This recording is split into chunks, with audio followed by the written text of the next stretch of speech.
Hi, and welcome to another narration, presented by yours truly, Cryptids Roost. Please be so kind as to throat punch the like button and smack the ass of the subscription button as well, and remember to tap that notification bell and then select all. That way you'll receive all notifications each time I upload a new video. I would like to reach out and say a huge thank you to those of you who have supported the Cryptidsroost channel financially. We pray the good Lord replenishes you abundantly, and to those of you who will later on. We pray the good Lord bless you as you do so. And also a huge thank you to everyone for always supporting the channel with your likes, comments and shares as well. It is all very much appreciated. God bless you all.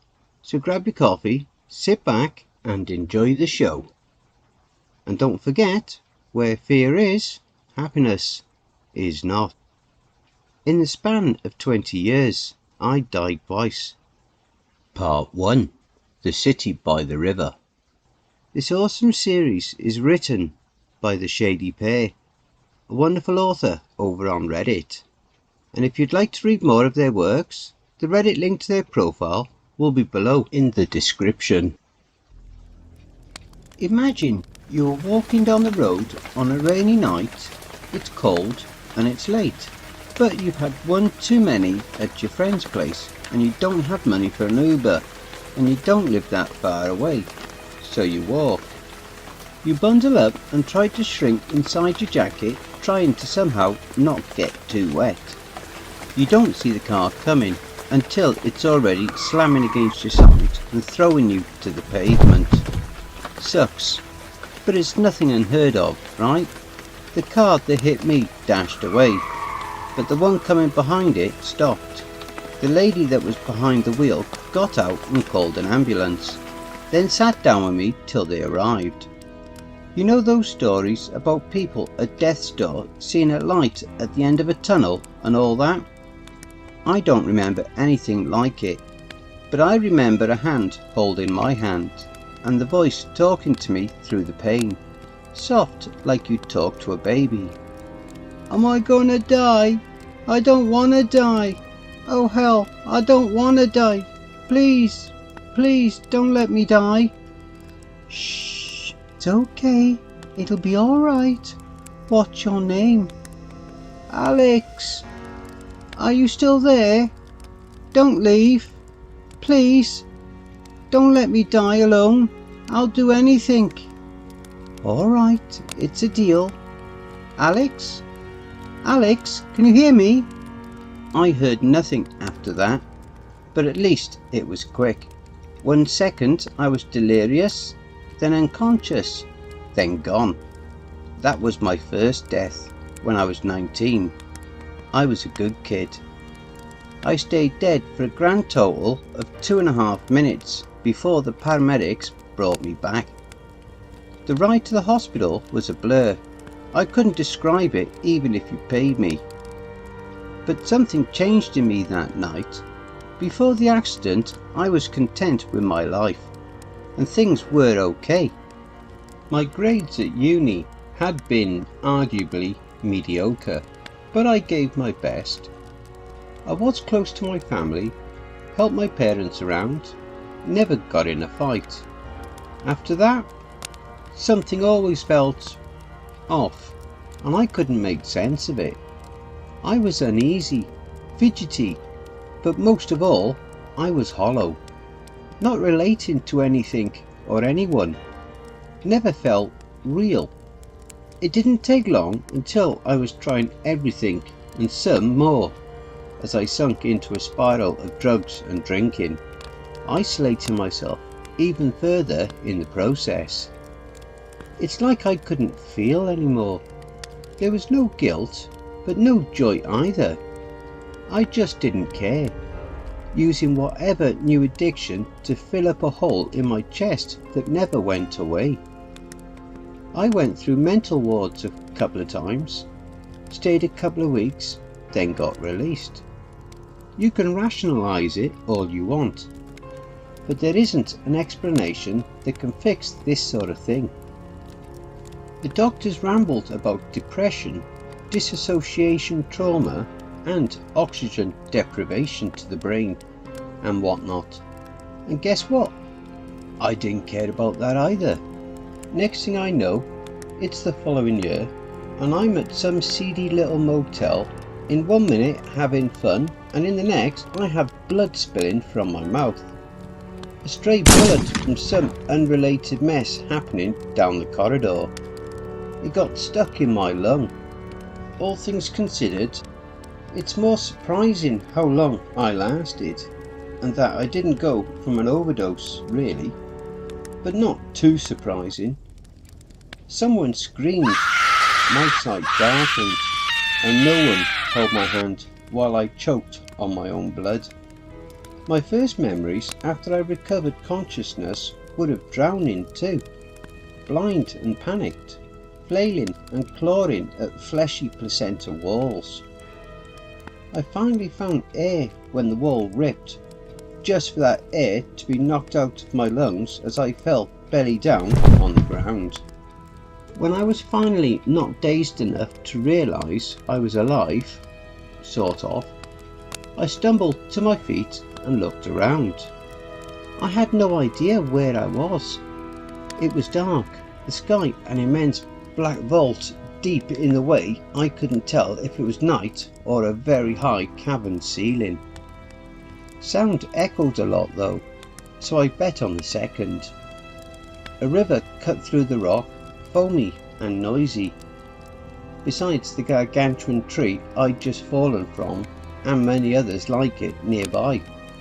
The waving froth was the only thing marking a division between the water's edge and the shore, and the trees were somehow clearly visible, white like ghosts parting the penumbra and giving me a hint of where everything was.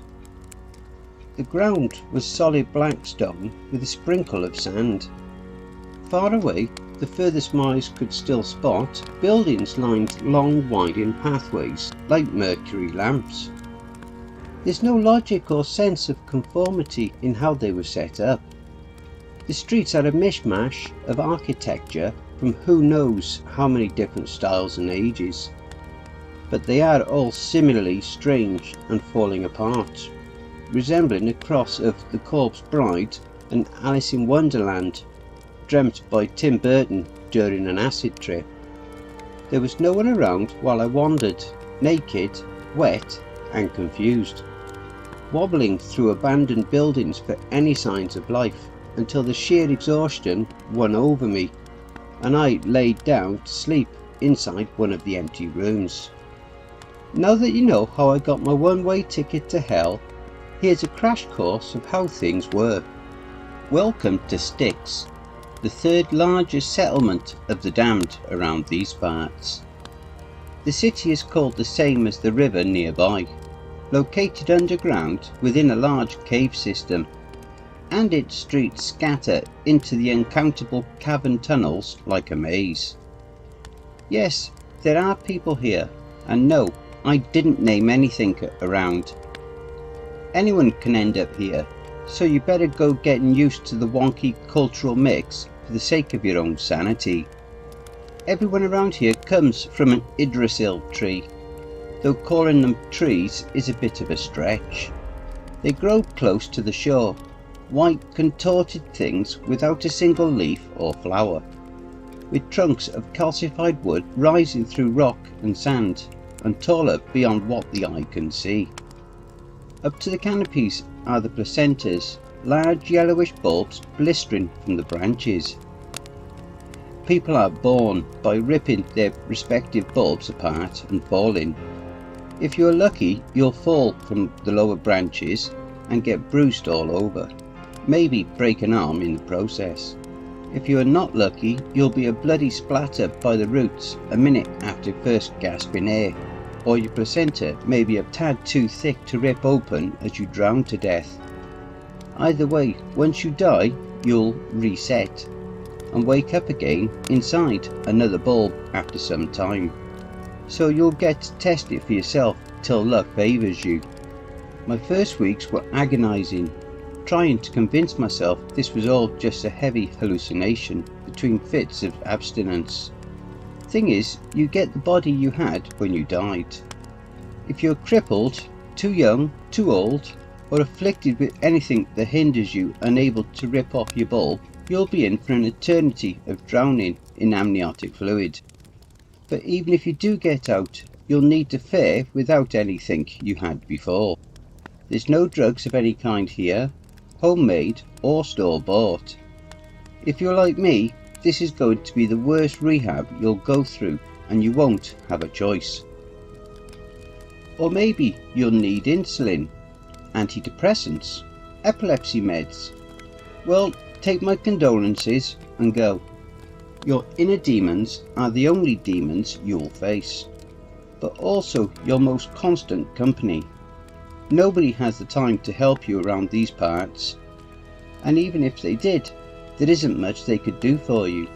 Everyone's too busy facing their own personal hell. Styx denizens tend to avoid the newborns when they first arrive. With this being where we are, not everyone who pops up is well in the head. It's safer to just hide and watch them for a while without being seen. So you have a couple of days to look around and pick an empty place to live in. If the one you picked didn't already come with a few clothes in a closet, look for what to wear at the nearby houses. There are plenty of home options, from mouldy Babylonian shacks to Renaissance manors with only half a ceiling, or modern flats with broken stairs. Some are furnished, some not. Those buildings have always been here, older than anyone can tell. Electricity and gas are a pipe dream, but some of the more modern-ish ones have intact water tanks. So if you manage to fill them up, you'll have running water. Find something to use as a bucket to carry the water up there. It's always dark in this underground hole. Forget about things like the sun, the moon and the stars. They might as well be dead to you and me. Time is measured by the river tides, how it fills and wanes through the day and longer periods. Too low and too high tides make a cycle, and every cycle's roughly one day. 7 cycles form a week, 30 form a month, and so forth. It's always humid here too, and cold, but there's no rain, snow, nor hail. That means the Styx River is also the primary source of water, unless you fancy licking the cavern walls for moisture. The second might be a decent option, and I'll get to that in a bit. But for now, I'll start by stressing this. Boil your water. Getting water from the river sounds simple enough, but there's something in it that's either poisonous or caustic. Whatever contaminant is in there can't endure heat. So if you boil it, it becomes drinkable. But drinking it fresh, let's just say it's not a good way to die. Even touching the river froth will irritate your skin and cause burns after a while. After guaranteeing a water supply and settling into your new home, your first priority should be getting access to something sharp or pointy, preferably both. Maybe there's something at your place that can work, like a piece of metal or the leg of a broken chair. Or maybe someone who died from the fall by their birth site has exposed bones you can make a knife out of. This will be your weapon when you need to defend yourself, and you will need to sooner or later. But it'll also help you cook and other utility stuff. Once you've been here for a while, there'll also be the option of getting the weapon of someone you knew as a memento. As a newcomer though, it's best not to try getting other people's stuff. Your second priority should be fire. It'll be your source of heat, light, and allow you to boil water and cook food. If you've never learned to make your own bonfire, get to it now. Scrape off the bark of a Yggdrasil and mimic what they do in movies. Rubbing sticks together or something. Once the flames are going, it'll burn for a while. Transporting water and maintaining fire will take a considerable chunk of your time awake. But there's still a third priority: food. The human body can last about 3 weeks without nourishment, and that doesn't change after coming here. The bad news is hell's concept of food is anything that, if swallowed, won't outright kill you. The good news is the tree bark is edible, sort of. The texture is both chewy and rancid, and it tastes like you might expect. You can collect the sap too. It starts dripping naturally when the bark is peeled off. A muddy brown liquid that stinks of iron. You won't find anything better here. The only other food option is people. If you intend to survive for long, you'll need to get used to the idea of cannibalism. Tree bark and sap can only sustain you for so long before malnutrition gets you, though only protein won't keep you up forever either. You need both. The meat supply comes mainly from Yggdrasil birth sites, since there are more people who fall to their deaths than those who escape the placentas intact. If you get sick or injured, tough luck. I already said that there's no drugs here, right? And well, there are no proper doctors either. As far as the Styx denizens go, they'll generally wait for you to be dead before you're eaten. But that's the most courtesy you'll get from them. The council is a group of 12 that settles disputes and puts whatever rules we have in place. It's the closest thing to a government there is in Styx. I can't call them a cult because they don't worship anything, but that's the only reason.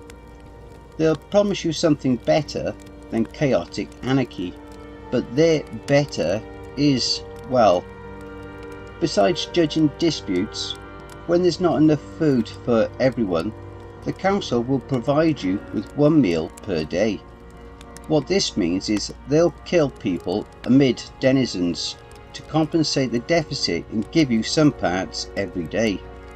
If there's no volunteers, which usually there isn't, whoever will die gets decided through lottery. If you do volunteer, they'll be semi-nice about it. You can ask for a last wish, like having a last meal or blocking your house so you can reclaim it when you pop out at the birth site again. Then you get a knife to the throat. If you get sorted by a lottery, heads up, they'll gang up on you and literally tear you apart. The silver lining is you can fight for your life. Remember that personal weapon I told you to get? Use it. If you manage to kill someone else, the dead will take your place in the death row. There's also a reason why the council's people are in the council. They literally fought for their seats, and they still do it anytime a new member replaces an old one. I won't ask whatever you did in life before, but chances are of better weapons and more experience at this shit than you. So if you want to improve your chances of living long, don't go against the council. Get closer to them if you can. Run errands, do favours. It might come in handy later if you get in trouble. Don't fool yourself thinking you're in this to make friends. It's a little more technical than that.